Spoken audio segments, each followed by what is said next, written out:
CNN investigation has uncovered children being purposely orphaned. Mothers think they're temporarily giving up their children to be educated. Instead, they're sold to adoptive families who think they are taking an orphan in need.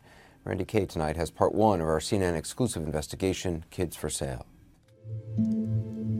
Her name is Namada, and this is her in Ohio with her adoptive family. Oh, gosh. Namada was born here in a tiny village in Uganda. But in 2015, when she was just 5, Jessica and Adam Davis adopted her. They call her Mada.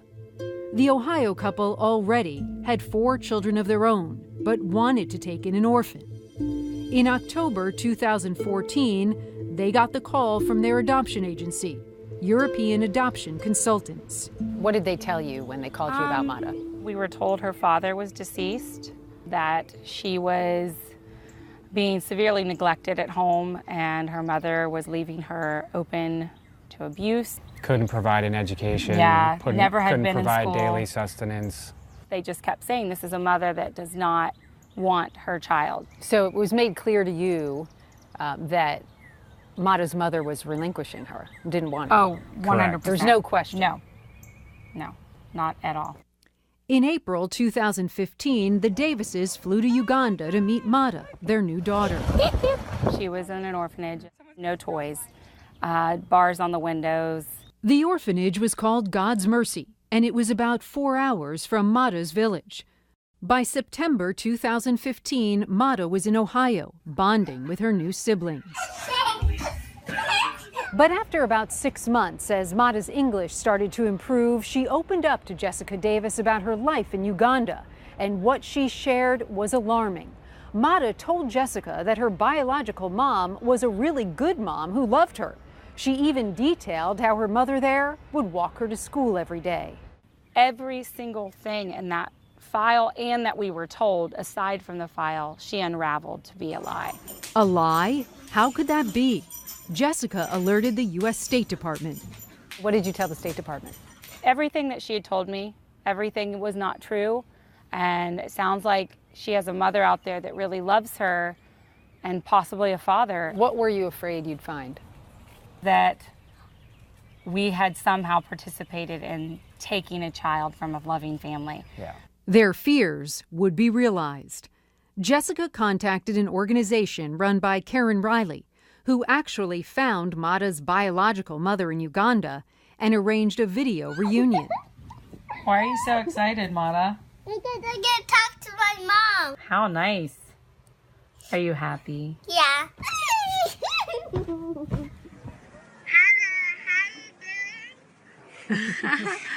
We are doing fine. How are you? Yandy. And in that moment, everything changed. The real story of why she was given up by her mother to this family in America was exposed. With that FaceTime call, she learned The true story. that her mother was tricked. Tricked, the Davises say, because Mada's mother was lied to. She was told the Davises were simply sponsoring her daughter's education in America, not adopting her. And that, if you can believe it, was just the tip of the iceberg. Because the Davises have learned their experience is not unique. In fact, a CNN investigation has discovered that multiple families have been duped. It works like this. Children are being taken from their homes, placed in orphanages, even though they weren't orphans, then sold for as much as $15,000 a child to unwitting American families. The promise of education with an ultimate return home, all just a ruse. They will hone in on vulnerable families, usually being single parents, widows. Would you like an educational opportunity for your children? Karen Riley, who is an advocate for Ugandan children and runs a group called Reunite Uganda, says a villager turned trafficker usually makes a sales pitch to mothers at a local church. Mada's village, she says, was targeted. That's how it all started at the beginning, is the person who came to the church. And that's what happened in that particular village. So 7 children went from a tiny village, the same village. This affidavit from the Ugandan government's investigation, one of many documents obtained by CNN, has a statement from Mada's mother. I had not realized that I had gone through a process to take away my parental rights completely. She states clearly she thought Mata was going to be educated and returned back to me. I don't want to see another mother go through this. A Ugandan court says Mata's referral form to God's Mercy Orphanage is fraudulent. It says Mata's mother is helpless. The reason given for referral? No care is provided by the mother. The referral form is dated October 21, 2014, exactly 1 week after the Davises say they got the call that Mata was available for adoption.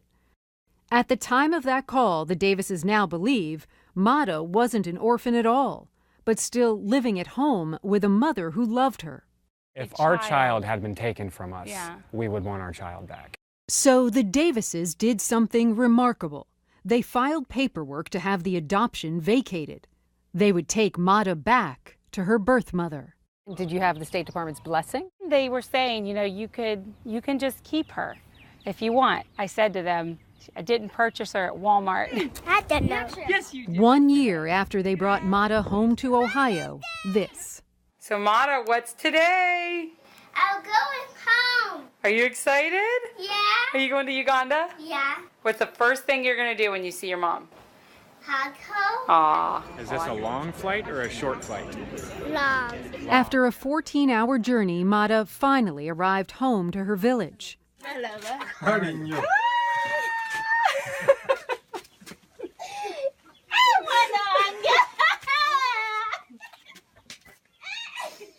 In September 2016, the Ugandan government officially gave parental rights back to Namada's biological mother. But Jessica's story wasn't unique. Enter Stacey Wells. I just wasn't in it to buy a child. I didn't need a child. Stacey Wells and her husband Sean already had 2 sons, but in 2016 they adopted 7-year-old Viola from Uganda. They worked with, you guessed it, the same company the Davises used, European Adoption Consultants. They too paid around $15,000 to the company. They say that agency told them a story strikingly similar to Namada's, but this time it was about Viola. What did they tell you about her mother? They just said that she had abandoned the girls, that after the dad died, they told us that she didn't feed them, that they were found sick, like dying basically. Viola, it turns out, was taken to the same orphanage as Mata, God's Mercy. But later, at her new home in West Virginia, as Viola became fluent in English, the truth started to unfold. A lot of it was how she talked about her mother. Her experience in her home just did not match the paperwork. Stacey, who spoke exclusively with CNN, also contacted Reunite Uganda to find Viola's biological mother. Karen Riley told us Viola's mom was also lied to by local traffickers, using the same false promise of education in America. Viola wasn't an orphan. In fact, she was made an orphan so you could adopt her. Right, right. Stacey traveled back to Uganda in November 2016 and reunited Viola with her mother. I mean, she was just running, and we get out, and her mother just embraces me. Viola's adoption was a fraud, and Stacey says it's all about money. They are getting the orphans because there's a dollar sign. You know, a market's been created.